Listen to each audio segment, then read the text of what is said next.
တိတံနာနုသောစာမိနဗ္ဗဇပ္ပါမိအနာဂတံပစ္စုပ္ပန္နေနယာပိမိတေနဝန္နောပတိရတိတဲ့ဒီစကားလေးကဘသူကပြောတာတော့ဆိုတော့တေမိယယတိကသူ့ရဲ့ဖခမဲတော်ကြီးအမှုပြုတဲ့မင်းပရိသတ်ကိုပြောတာရှင်ဘုရင်လို့ရမှာဆိုလို့မစွန့်တော်လဲစွန့်ရောင်ဆောင်မအတော်လဲအရောင်ဆောင်မထိုင်းတော်လဲထိုင်းရောင်ဆောင်ပြီးတော့အလွန်မှခက်ခဲတဲ့အောင်ဤတိခါထိတ်ချုပ်ပြီးတော့ခဲခဲရင်ရင်ပါရမီဖြည့်တယ်ဘုရားလောင်းမင်းသားတေမိယဘုရားဘာသာဝင်တွေတိုင်းကြားဘူးတဲ့နော်အဲ့ဒါနောက်တော့တော်ထဲမှာယတိဝက်သွားတာခမဲတော်ကြီးကဘလို့မှတိမခံနိုင်တော့လို့ပုံသားတွေကလည်းပဲဒီလောက်ကြက်သေးမင်္ဂလာမရှိတဲ့လူကိုသုတ်တန်ထုတ်မြေမြုပ်ပြီးတော့တတ်ပလိုက်ပါလို့အဲ့ဒါလို့အကြံပေးတဲ့အတွက်ကြောင့်မင်္ဂလာမရှိတဲ့ယထာပေါ်မှာတင်မင်္ဂလာမရှိတဲ့တကားပေါက်ကနေထုတ်ပြီးတော့မြေမြုပ်ပြီးတော့တတ်စီလို့အမိန့်ပေးဒါပေမဲ့သူ့ရဲ့ဖြည့်ဆည်းထားတဲ့ပါရမီတရားတို့ကြောင့်မင်္ဂလာရှိတဲ့ယထာပေါ်မှာမင်္ဂလာရှိတဲ့တကားပေါက်ကပဲထွက်ပြီးတော့တောအဆက်ကိုရောက်သွားတယ်အဲ့ဒါဘုရားလောင်းက16နှစ်တိုင်အလွန်မဲ့အောင်ဤဆောင်စည်းထိန်ချုပ်ပြီးတော့စကားမပြောဘဲနဲ့နေခဲ့တာမလှုပ်မရှားဘဲနဲ့နေခဲ့တာအလွန်ခဲရင်တဲ့ပါရမီကျင့်စဉ်တစ်မျိုးပါပဲအထူးသဖြင့်တော့ဘလောက်ခဲရင်ငါဒါကိုလုပ်မယ်လို့ဆုံးဖြတ်ထားတယ်အဲ့ဒါကိုမဖြစ်အောင်လုပ်တယ်အဲ့ဒါကိုဘယ်လိုခေါ်တော့အဋိဋ္ဌံဟုတ်နော်အဲ့ဒီအဋိဋ္ဌံပါရမီကိုအဓိကထားပြီးတော့အဲ့ဒီဇတ်တော်ကိုလေ့လာကြည့်မယ်ဆိုရင်အံ့ဩစရာမယုံနိုင်စရာဒီအရာတွေကိုခံစားရတယ်အဲ့ဒါငါရဲ့အလိုပြည့်ပြီငါကိုအခုခမဲတော်နဲ့တကွတိုင်းပြည်ကစွန့်လိုက်ပြီငါရှင်ပင်ဖြစ်เสียအကြောင်းမရှိတော့ဝမ်းမြောက်ဝမ်းသာအဲ့ဒါဘုရင်မင်းတရားရဲ့အမိန့်ကိုတသွေးမတိန်ဆောင်ရွက်ဖို့သူနန္ဒာယထာဒိန်ကိုခိုင်းလိုက်တာအဲ့ဒါသူနန္ဒာကယထာဘဝဆင်းပြီးတော့ဒီမင်းသားကိုမြေမြုပ်ဖို့အတွက်တွင်တူးအဲ့ဒီချိန်မှာဘုရားလောင်းမင်းသားကအတင်းအဓမ္မငါ့ကိုမြေကြီးထဲထည့်ငါသူ့ကိုပြန်ပြီးတော့ရုန်းကန်နိုင်မှမလားငါရဲ့အာအစွမ်းဘလောက်မြန်ရှိလေလို့ယထာဘောကနေဆင်းပြီးတော့ယထာကိုမကြည့်တယ်တဲ့သူမနိုင်တယ်အဲ့ဒါနဲ့အဝတ်အစားတွေကလည်းပဲတကယ်ကိုတတန်တန်မင်းသားလေးတစ်ပါးလို့ဝတ်ပေးလိုက်တာကိုအဲ့ဒါနဲ့တွင်းတူးနေတဲ့သူနန္ဒာစီကိုသွားတွင်းကတော်တော်တောင်နဲ့နေပြီအဲ့ဒါအတန်ကြားတော့သူနန္ဒာကအပေါ်မော့ကြည့်တွင်းနှခမ်းမှာဘယ်ကနတ်သားတစ်ပါးများလာပြီးတော့ကိုထင်ပြနေတယ်လေသူစိတ်ထဲမှာအဲ့လိုတောင်ထင်တယ်အဲ့မော့ကြည့်လိုက်တဲ့ခါကျတော့မင်းကကျေးဇူးရှင်ဟိုအဲ့ဒီနီးနဲ့ကျေးဇူးဆက်မလို့လားနော်ဘုရင်မင်းတရားနဲ့မိဖုရားကြီးကမင်းရဲ့ကျေးဇူးရှင်ပဲလေကျေးဇူးရှင်ရဲ့သားကိုမင်းကမြေမြုပ်တတ်မလို့ဆိုတော့မင်းရဲ့ကျေးဇူးဆက်ပုံကအဲ့ဒါလို့လားခနဲ့တဲ့ပြောတာပါနော်အဲ့ဒီကြတော့မှသူ့ရဲ့အရှင်သာမန်သိသွားတာအဲ့ဒါနဲ့အကျိုးအကြောင်းပြောတော့သူယသိဝဲမယ်တိုင်းပြည်ပြန်လိုက်ခဲ့ဖို့ခေါ်မရယသိဝဲမယ်အဲ့လိုဆိုသူဟာဝဲမယ်မင်းဝဲလို့မရသေးဘူးတိုင်းပြည်ကိုသတင်းစကားပြန်ပြီးတော့ပေးချေအောင် နောက်မရှိရင်အကြောင်းစုံမသိရရင်စိတ်ပူပန်နေရလိမ့်မယ်အဲ့ဒါနဲ့သူနန္ဒာကနန်းတော်ပြန်ပြီးတော့သတင်းစကားပေးအဲ့ဒါဘုရားလောင်းတော့ဟိမဝန္တာမှာယသိဝတ်ပြီးတော့နေတယ်သူနန္ဒာဒီကသတင်းစကားကြားတဲ့အခါမှာခမဲတော်ကြီးနဲ့မေတော်ကြီးဥဆောင်တဲ့ဒီမူမတ်တေနာပတိတွေနန်းတွင်သူနန်းတွင်သားတွေအကုန်လုံးတိမိယယသိကိုသွားပြီးတော့ဖူးမြော်ကြမယ်တွေ့ကြမယ်အဲ့ဒါသူတို့လည်းသွားဖို့စီစဉ်တာရှင်ဘုရင်တခါအတွက်ပဲကြီးတလေကျက်ဆိုတဲ့စကားအတိုင်းတော်တော်နဲ့ပြင်တာဆင်တာကမပြီးဘူး9ရက်လောက်ကြာသွားတယ်အဲ့ဒါနဲ့သွားကြတဲ့အခါကျတော့တော်ထဲမှာ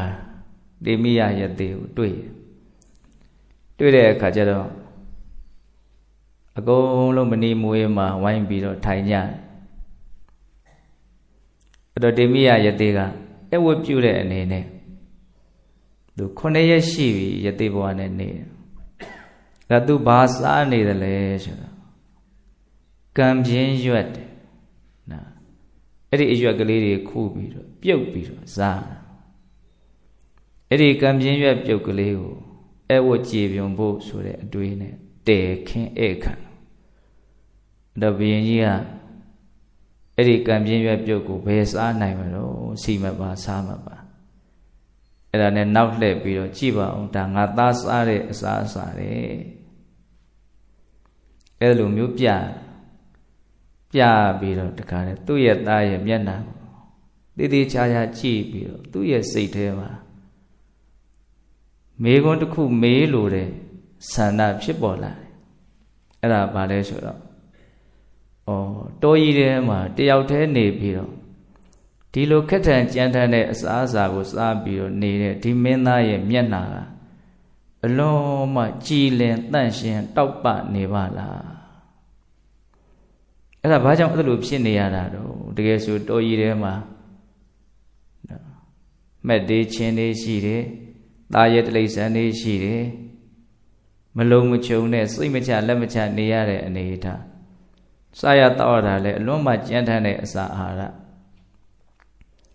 ရဒီလိုအခြေအနေမျိုးမှာတောထဲမှာတယောက်တည်းနေပြီးတော့ကြမ်းတမ်းတဲ့အစာကိုစားပြီးတော့မျက်နှာဘာလို့ကြည်လင်တန့်ရှင်းနေရတာတော့အဲ့လိုမေးတဲ့အခါမှာဘုရားလောင်းကဟုတ်တယ်တဲ့အဲ့ဒါတောထဲမှာတယောက်တည်းနေရလို့ကိုငါမျက်နှာလေးကကြည်လင်နေတာဘာလဲတော့တယောက်တည်းနေရလို့နော်အခုဘယ်နှယောက်နေရတော့အများကြီးပဲနော်အများကြီးဆိုတော့ဘာဖြစ်မလဲဟာကိုတယောက်တည်းစိတ်ထားနိုင်မှရမှာနော်ကိုစိတ်ထဲမှာမသိတော်တာမသိတော်ဘူးထင်တာကြီးမြင်ရနိုင်တယ်ကြားရနိုင်တယ်ဟုတ်လားတောထဲမှာတယောက်တည်းနေရလို့ကိုငါမျက်နှာလေးကကြည်လင်းနေတာတဲ့အထူးသဖြင့်တော့သူ့ရဲ့စိတ်ဟာဘာမှရှုပ်ထွေးမှုမရှိဘူးဘဝနဲ့ပတ်သက်ပြီးတော့ဖြစ်ခဲ့တာတွေနဲ့ပတ်သက်ပြီးတော့ဖြစ်မှာတွေနဲ့ပတ်သက်ပြီးတော့ဖြစ်နေတာတွေနဲ့ပတ်သက်ပြီးတော့ဘုန်းကြီးကဘဝကို3မျိုးလောက်ပိုင်းခြားပြီးတော့ပြောလိုက်တယ်နော်ဖြစ်ခဲ့တာတွေနဲ့ပတ်သက်ပြီးတော့ဖြစ်အောင်မှာတွေနဲ့ပတ်သက်ပြီးတော့အခုဖြစ်နေတာတွေနဲ့ပတ်သက်ပြီးတော့အတိတ်အနာဂတ်ပိစုပန်ကာလ3တန်ဘဝခီးကိုသွားတဲ့နေရာမှာ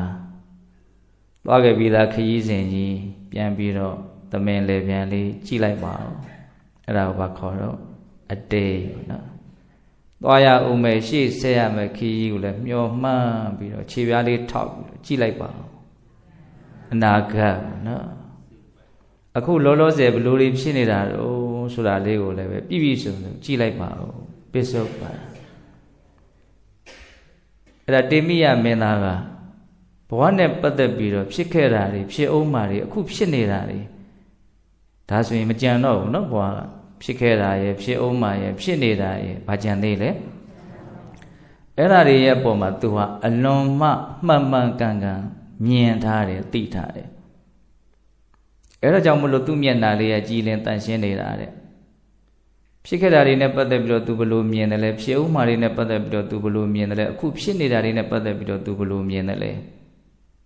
အဲ့ဒါလေးကိုပြောပြတာစောသောကဂါထာလေးက အရာကြက်မှတ်ပြီးတော့ရွတ်ဆိုနှလုံးသွင်းမယ်ဆိုရင်သူ့ရဲ့နေနီးလေးကိုအတုခိုးပြီးသားဖြစ်သွားနော်အတေတနာနုသောစာမိနဗ္ဗဇပါမိအနာဂတံပစ္စုပန်နေနယာပိမိတေနဝန္နောပတိရတိအတေတနာနုသောစာမိဖြစ်ခဲ့တာတွေနဲ့ပတ်သက်ပြီးတော့ငါစိတ်ထဲမှာဘာကြောင့်ကြမှုဘာစိုးရိမ်မှုဘာမကျေနပ်မှုမှဘာမှမရှိဘူးဖြစ်ခဲ့တဲ့ကိစ္စတွေကသူ့စိတ်ကိုဘာမှအနှောင့်အယှက်မပေးနိုင်ဟောဆိုဖြစ်ခဲ့တာတွေရဲ့ပုံမှာ तू ကအမြင်ရှင်းတယ်ဘလို့အမြင်ရှင်းတာတော့ဆိုတော့ဘာမှမရှိတော့ဘူးပြီးခဲ့ပြီအဲ့ဒီအချက်ကအလွန်အရေးကြီးတယ်အတေတနာနွာကမေယနပတိကင်ခေအနာဂတံယရတိတံပဟိနန္တအပ္ပတင်္စအနာဂတံအတိတ်ကိုအစင်မလိုက်နဲ့မတွေးနဲ့အနာဂတ်ကိုအစင်မလိုက်နဲ့မတွေးနဲ့ဘာဖြစ်လို့တော့ယရတိတံပဟိနန္တအတိတ်ဆိုတာပြီးခဲ့ပြီပျောက်ခဲ့ပြီဘာမှမရှိတော့ဘူးဟောအဲ့ဒီအချက်ကအဓိကစွဲထားရမယ်နော်သိမြင်နားလည်မှုနဲ့စိတ်ထဲမှာစွဲမှတ်ထားရမယ်အကြောင်းအရာနော်အတိတ်ဆိုတာဗါလဲတော့ပြီးခဲ့ပြီပျောက်ခဲ့ပြီဘာမှမရှိတော့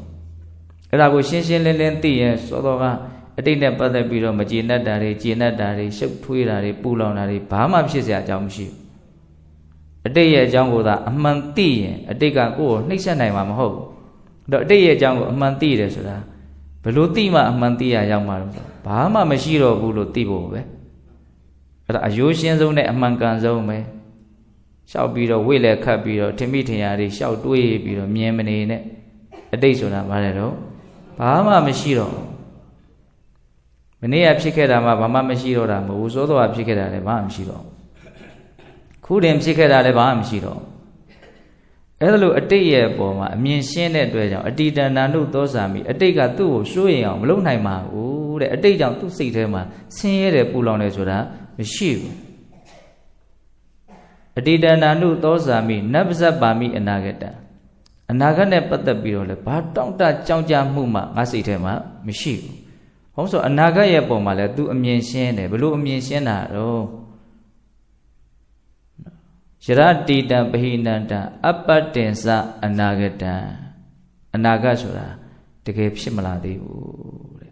တကယ်ဖြစ်မလာသေးလို့တကယ်မရှိသေးဘူးတကယ်မရှိတဲ့ကိစ္စကြီးနဲ့ပတ်သက်ပြီးတော့သူ့စိတ်ထဲမှာဘာရှုပ်ထွေးပူလောင်မှုမှမရှိဘူးပြောရင်သေလည်းမသေးကြဘူးမသေးကြတဲ့ကိစ္စကြီးကိုအခြေခံပြီးတော့စိတ်ထဲမှာပူလောင်ရှုပ်ထွေးနေရတာအလွန်မှမိုက်မဲရာယူးရာရောက်တယ်လို့ဆိုနိုင်ပါတယ်ပြီးတော့ကိုထင်တဲ့အတိုင်းလည်းဟုတ်ချင်မှဟုတ်တာဟိုတုန်းကခဏခဏစကားတခွန်းပြောပြတယ်အနာဂတ်တွေစိတ်ပူတယ်ဆိုလို့ရှိရင်ကိုစိတ်ပူတာတွေကိုစာရွက်လေးနဲ့ရေးမှတ်ပြီးတော့ထားကြည့်စမ်းပါလို့ငါဘာဖြစ်မှပူတယ်ဘာဖြစ်မှပူတယ်ဘာဖြစ်မှပူတယ်ရေးထားလိုက်နောက်တစ်လလောက်နေတော့နောက်တစ်နှစ်လောက်နေတော့ပြန်ကြည့်လိုက်အဲ့ဒါတွေတကယ်ဖြစ်သလားလို့မဖြစ်တာတွေပဲများတယ်လို့လက်တွေ့စမ်းသပ်ချက်တွေရှိတယ်ကျတို့ကအမှတ်တမဲ့နေလို့ပူတာတွေကိုတိတိတာတာလေးပူးကြည့်စမ်းပါငါဘာလို့ပူးနေတာကဲဟုတ်ပြီအဲ့ဒါကိုငါပူးနေတာကဲမှတ်ထားလိုက်အဲ့ဒါတကယ်ဖြစ်သလားဟောတခုခုဖြစ်မှဆိုလို့ပူတာ哦ဟုတ်လားအခုအနာဂတ်နဲ့ပတ်သက်ပြီးတော့သူ့စိတ်ထဲမှာဒါဟာတကယ်မဖြစ်သေးတဲ့ကိစ္စတွေမရှိသေးတဲ့ကိစ္စတွေဒါကြောင့်မလို့ဒါနဲ့ပတ်သက်ပြီးတော့အမြင်ရှင်းထားတဲ့အတွက်ကြောင့်အနာဂတ်ကလည်းသူ့ကိုတောင့်တမှုကြောင်ကြမှုလို့ဖြစ်လည်းပဲမပူလောင်စေဘူးမဆင်းရဲစေဘူးအဲ့ဒါလို့ဆိုလို့ရှိရင်အတိတ်နဲ့အနာဂတ်ကသူ့စိတ်ကိုမနှိပ်စက်ဘူးဆိုတာထင်ရှားတယ်နော်ဒါမြင်အခုလောလောဆယ်ပြစ္ဆုတ်ပံလေးရကောပြစ္ဆုတ်ပံဖြစ်ရကောသူ့ကိုနှိပ်စက်နေသလားဆိုတော့အဲ့လိုမဟုတ်ပြန်ဘူးပြစ္ဆုတ်ပံကိုကြတော့ तू ကဘလို့ပြောတော့ तू ပြောတာလေးကအရဟံသဘောကြတယ်ကောင်းတယ်ပစ္စုပန်နေနယာပေမိပစ္စုပန်ဖြင့်ငါဟာမျှတတယ်တဲ့ယာပေမိဆိုတာမျှတတယ်ပို့ပြီးတော့နားလည်လွယ်တဲ့စကားလုံးနဲ့ပြောရမှာဆိုအဆင်ပြေတယ်ပေါ့ဟုတ်လားအခုဖြစ်နေတာလေးကဘာတော့အဆင်ပြေနေတယ်တဲ့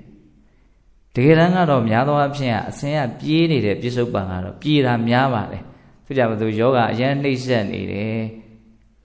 သိမပြေဘူးအဲ့ဒါဆိုရင်ဟုတ်လား စိတ်ဆင်းရဲတာကတော့သူဟာပြစ္ဆုတ်ပံကနှိမ့်ဆက်လို့မဟုတ်ဘူးရဲ့ဖြစ်ခဲ့တာကိုတွေးပြီးတော့ဆင်းရဲတာရဲ့မဖြစ်သေးတာကိုတွေးပြီးတော့ဆင်းရဲတာရဲ့ဒီနှစ်ခုပဲလောလောဆယ်အရာကတော့တကယ်တမ်းစိတ်ဆင်းရဲအောင်မလုပ်ဘူးရဲ့ယောဂီတို့သေချာတွေးကြည့်ဟိုတလောကမဟာဗောဓိမြတ်ဆိုကြီးရဲ့တရားအတူလေးကိုဘုန်းကြီးနာဖြစ်တယ်ပေါ့နော်ဆိုကြီးကဘာပြောဆိုတော့တကယ်နှိမ့်ဆက်နေတာကတကယ်ဖြစ်နေတဲ့ဒုက္ခကတမတ်သားတယ်မပူတဲ့ဟုတ်လားနော်ဇီကုန်းနေဆိုတော့ဟောတာဇီကုန်းကလူတွေဟင်တော်ခင်ပို့လို့ပါလားမသိပါဘူးနော်တကယ်ဖြစ်နေတဲ့ဒုက္ခကဘာလဲတော့တမတ်သားတယ်မပူတဲ့အဲ့ဒါငမ်းမှုသားကအတိတ်ကိုပြန်တွေးပြီးတော့စိတ်ဆင်းရဲတာတဲ့ဒုက္ခဘဝရဲ့ဒုက္ခတွေကငမ်းမှုသားကအတိတ်ကိုအကြောင်းပြုပြီးတော့ဖြစ်တာနောက်ထပ်တမတ်သားကြံသေးရဲ့လားနောက်ထပ်တမတ်သားအနာဂတ်အကြောင်းမလို့ပူတာတမတ်သားအတိတ်ကြောင့်ဆင်းရဲတာကငမ်းမှုသားအနာဂတ်အတွက်ဆင်းရဲတာကတမတ်သားခုလောလောဆယ်တကယ်နှိမ့်ဆက်တဲ့ဒုက္ခတမတ်သားလောက်ပဲရှိတယ်ဒီကကလေးတွေများတော့သူတို့ကတမတ်တွေငမှုတွေကသိမှသိမှာနော်25ရာခိုင်နှုန်းဆိုတမတ်သားခေါ်တာပေါ့နော်ရာနှုန်းကြီးဆိုတော့တကြက်ဆိုရင်ပြားတရားရှိတာဟုတ်ဒါတချို့ကလေးတွေကသူတို့ကပြားတွေပါလိမမပြောနဲ့ကြက်တောင်သူတို့သိပ်ပြီးတော့သုံးရမှာမဟုတ်ဟုတ်လား5ကြက်တောင်သူတို့သုံးဘူးရင်မှသုံးဘူးမှာအဲ့ဒါပတ်စံတကြက်မှာပြားတရားရှိတယ်ပြားတရားဆိုရင်25 4ကပါ25ပြားကိုတမတ်လို့ခေါ်တာဟုတ်ဒါဘုန်းကြီးတို့ကတော့ငယ်ငယ်က5ပြားစပြီးတော့သုံးခဲ့ရတာ5ပြားဖို့တရေကွင်းဆိုရင်5ကွင်းရဘုန်းကြီးတို့ငယ်ငယ်ကပတ်စံလေးတွေမြေကြီးပေါ်စိုက်ပြီးတော့ကြက်ပေါင်းပြစ်ပြီးတော့ကစားခဲ့ရတယ်အဲ့တော့တမတ်သားဆိုတာ4ပုံ1ပုံငမ်းမှုသားဆိုတာ2ပုံ1ပုံတဘဝရဲ့တကယ်ဒုက္ခက4ပုံ1ပုံပဲရှိတာပါတဲ့2ပုံ1ပုံတဝက်လောက်ကဘာကြောင့်ဆင်းရဲတာလဲလို့မင်းအတိတ်ကြောင့်ဆင်းရဲတာ4ပုံ1ပုံကအနာဂတ်ကြောင့်ဆင်းရဲတာအဲ့ဒါကမိုက်မဲလို့ဖြစ်ရတဲ့ဒုက္ခလူရည်လည်းရင်မဖြစ်ဘူးအဲ့ဒီကိစ္စအခုကကျွတ်တော့အာလေးတွေအထုံထိုင်းလေးတွေဆိုတော့အဲ့ဒါဒုက္ခအဲ့ဒီနည်းနဲ့ဖြစ်ရတယ်နော်လူရည်လည်းရင်မဖြစ်ဘူးအခုဒီမှာ तू ကအတိတ်နဲ့ပတ်သက်ပြီးတော့လည်းငမ်းမှုသား तू ရှင်းထုတ်လိုက်တယ်အနာဂတ်နဲ့ပတ်သက်ပြီးတော့တမတ်သားရှင်းထုတ်လိုက်တယ်အခုလောလောဆယ်ဖြစ်နေတာတွေနဲ့ပတ်သက်ပြီးတော့လည်း तू စိတ်ထဲမှာဘလို့တော့ပြေးလေတယ်တဲ့အဆင်ပြေတယ်မြတ်တတယ်ဆိုတဲ့စကားလုံးလေးမူရင်းစကားလုံးလေးပေါ့နော်မြတ်တတာဒါကစိတ်ကခံယူတတ်ဖို့တော့လဲလိုမယ်ပေါ့နော်လောလောဆယ်ဖြစ်နေတဲ့အခြေအနေကြီးကမကြိုက်เสียကြီးလို့တကယ်ဖြစ်နေတယ်ဆိုကြပါအောင်တော့တချို့မကြိုက်เสียကစိတ်ထဲကဖြေတွေးလေးနဲ့လက်ခံလိုက်မယ်ဆိုလို့ရှိရင်တတ်တာသွားတာ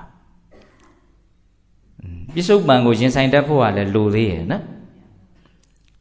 တချို့ကိုယ်စိတ်ပေါ်မှာပဲအဓိကမူတည်တာကိုအခါရခတ်သွားသလားအခါရခတ်မသွားဘူးလားဆိုတာကတော်တော်များများဖြစ်ရတဲ့က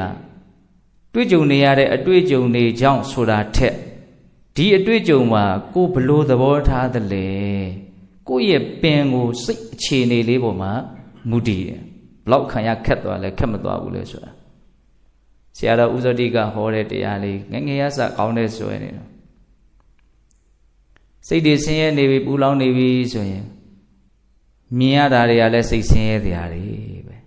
ကြားရတာတွေကလည်းစိတ်ဆင်းရဲတရားတွေပဲတွေ့ရတာတွေကလည်းသိသိရတယ်ဘယ်ဟာမှตาရမနေဘူးဘာလို့သူ့ရဲ့စိတ်မူရင်းကောဆိုတာဘာဖြစ်လို့ဆင်းရဲနေတကယ်လို့စိတ်တွေကသာကြည်လင်းနေမယ်တန်ရှင်းနေမယ်အရာရာဟာအကုန်ตาရနေတယ်အရာရာအကုန်ကောင်းနေတယ်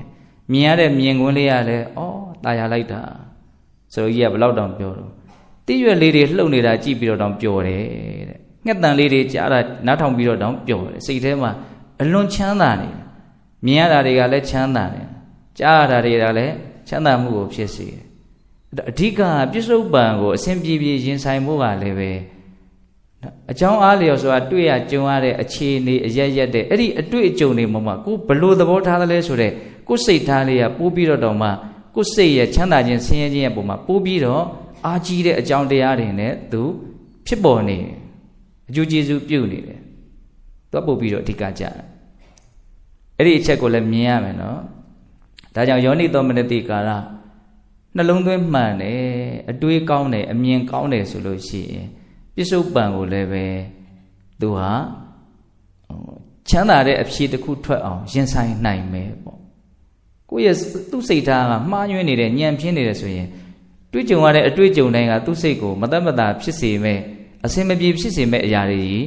ဖြစ်နေမှာပဲနော်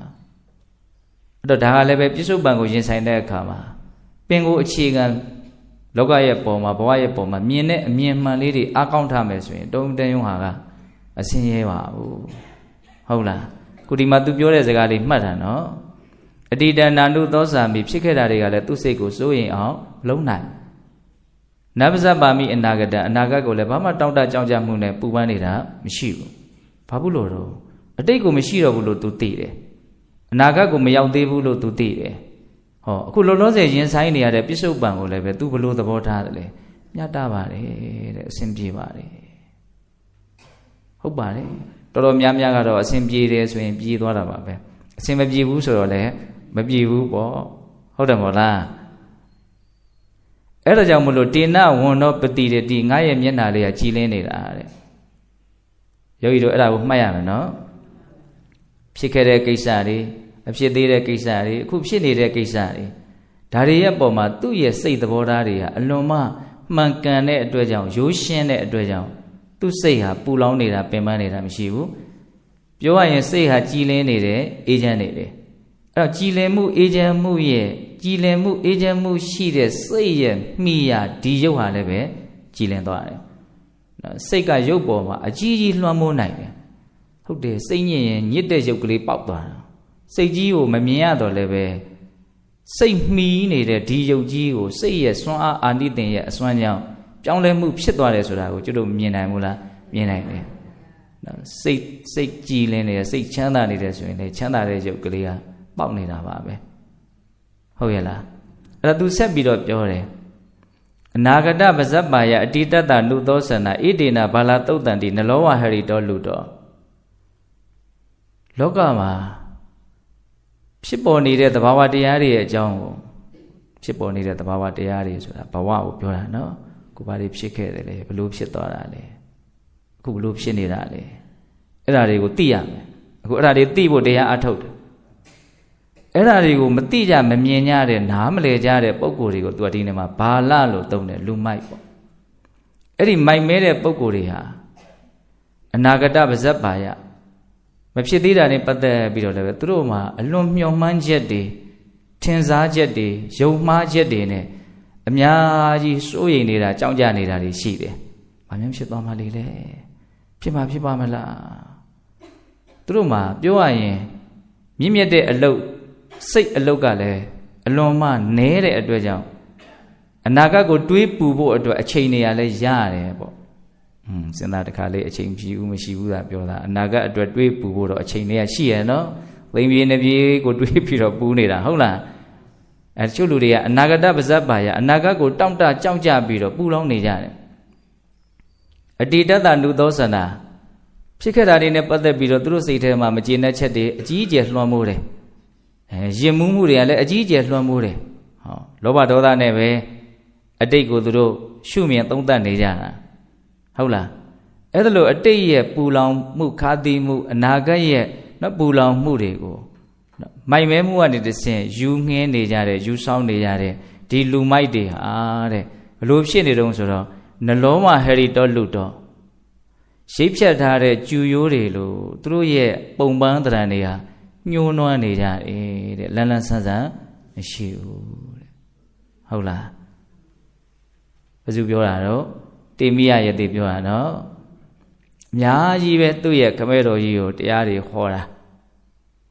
ဒီဟာကိုပြောတော့ဘုရင်ကြီးကသဘောတော်ကြပါတယ်သူကတော်လိုက်တာသူသားဒါပေမဲ့လို့ဒီအရွယ်လေးနဲ့ဒီလိုရသေးဝတ်သွားတာကိုသူကလက်မခံနိုင်ဘူးဒါကြောင့်တိုင်းပြည်ပြန်လိုက်ခဲ့ပါ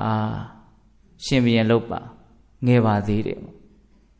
နောက်အသက်ကြီးလာမှအခုလိုတောအရက်ဝင်ပြီးတော့ရသေးဝတ်ပါခုချိန်ကရသေးဝတ်ရမယ့်အချိန်မဟုတ်သေးဘူးတိုင်းပြည်ပြန်ပြီးတော့ရှင်ဘုရင်လုပ်ဖို့ပြောတာအကြောင်းပြချက်ကဘာကိုပြတာတော့ငယ်သေးလို့အကြောင်းပြတဲ့အတွက်ကြောင့်သူခမဲတော်ကြီးပြောတဲ့စကားကိုပဲအခြေခံပြီးတော့မင်းကြီးတဲ့ငယ်သေးတယ်ဆိုပြီးတော့ မိုးရှိတဲ့အလုပ်မြင့်မြတ်တဲ့အလုပ်ကိုမလုပ်ဖဲမနေလေနဲ့ငယ်ငယ်ရွယ်ရွယ်ကလေးလေးတွေတိရွက်နူလေးတွေခူးလိုက်တယ်လို့မျိုးမျက်နုနုလေးတွေကိုဆွဲပြတ်လိုက်တယ်လို့မျိုးပျက်စီးခြင်းတရားကြီးကသေခြင်းတရားကြီးကဖြက်စီးလို့ငယ်ငယ်ရွယ်ရွယ်သေသွားတဲ့အသေးကောင်လေးတွေငါခဏခဏမြင်ဘူးတယ်တဲ့ခုခေတ်ပို့ပြီးတော့တောင်မှမြင်ဖို့အတွက်အခွင့်သာသေးတယ်နော်ကလေးဆေးရုံသွားကြည့်လေငယ်သေးတယ်ဆိုပြီးတော့ဘာအာမခံချက်မှရှိနေတဲ့အမျိုးမဟုတ်ဘူးဘဝဆိုတာဟုတ်လားအဲ့ဒီမှာအဲ့ဒါနဲ့ဆက်ပြီးတော့ဘဝရဲ့ပုံမှာ तू ဘယ်လိုမြင်တယ်လဲဆိုတာလေးတွေကိုပြောတာဘဝကဘာနဲ့တူလဲဆိုရင်တဲ့ဒါဘုန်းကြီးကစာမကြည့်ခဲ့ဘူးတစ်ချိန်လုံးကမှတ်သားထားတာလေးပြန်ထုတ်ပြီးတော့ပြောတယ်နော်ဘာနဲ့တူလဲဆိုလို့ရှိရင်တဲ့ရက်ကန်းရက်တာနဲ့အလွန်တူတယ်တဲ့ရက်ကန်းရက်တာမြင်ဘူးမှဒီဥမှာကောင်းကောင်းခံစားလို့ရမှာနော်ရက်ကန်းရက်တယ်ဆိုတာကရှေ့ခေတ်ကတော့တို့လက်နဲ့ပဲခတ်ပြီးတော့ရက်တဲ့ရက်ကန်းစဉ်ကိုသူကဥမာပေးတာပါရက်ကန်းရက်တယ်ဆိုတာ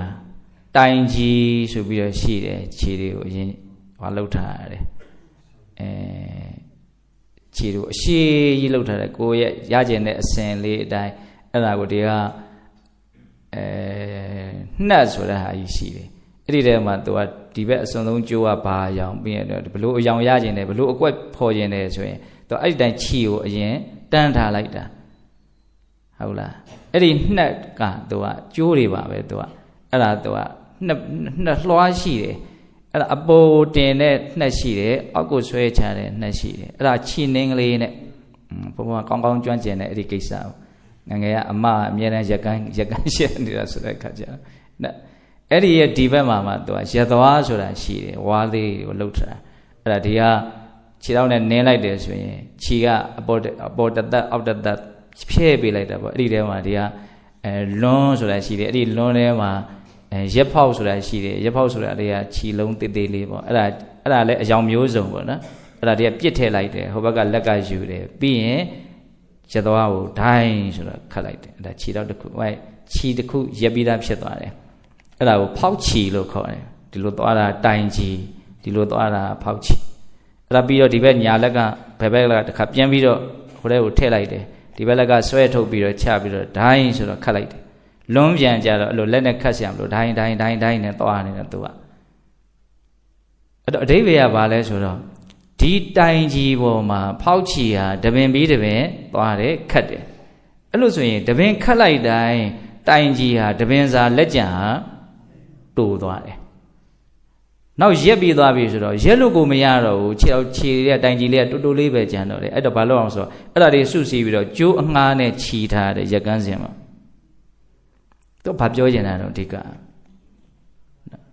ခြီတပင်ဝင်သွားပြီးတော့ခတ်လိုက်တိုင်းတိုင်ကြီးဟာတပင်စာတူသွားတယ်တဖြည်းဖြည်းနဲ့တူသွားတယ်လက်ကြံဒီကရက်ပြီးသားကြီးကအကြီးဖြစ်လာတော့နော်ဘဝရက်ကန်းရက်နေရတယ်လို့ပဲလို့သူကမြင်တယ်ဘလို့အစင်လေးတွေမြန်ရက်လိုက်တယ်လို့မြန်ဖြစ်သွားမလဲအဲ့ဒါကိုတော့စာရဲကပြောမထားဘူးအဲ့ဒါဘုန်းကြီးရဲ့ဖြည့်ပြီးတော့တွေးတဲ့အတွေးသူပြောနေတာလေးကတပင်ထည့်ပြီးတော့ခတ်လိုက်တိုင်းတိုင်ကြီးဟာတူသွားတယ်နောက်ကျတော့ရက်ဖို့အတွက်တိုင်ကြီးမရှိတော့ပြီးသွားတယ်ရက်ကန်းတစ်ခင်ဘဝကလည်းတရက်နေသွားတယ်ဆိုရင်တရက်စာလက်ကြံဟာနေသွားတယ်ကြံတဲ့နေရမယ့်ဟာလေးကတူသွားတယ်ပေါ့ဆိုကြပါစို့ကိုကရက်တရာထပ်ပြီးတော့နေရမယ်ဆိုကြပါစို့တရက်နေလိုက်ဆိုကိုယ့်လက်ကိုရက်ဖက်ကြံတော့တယ်နော်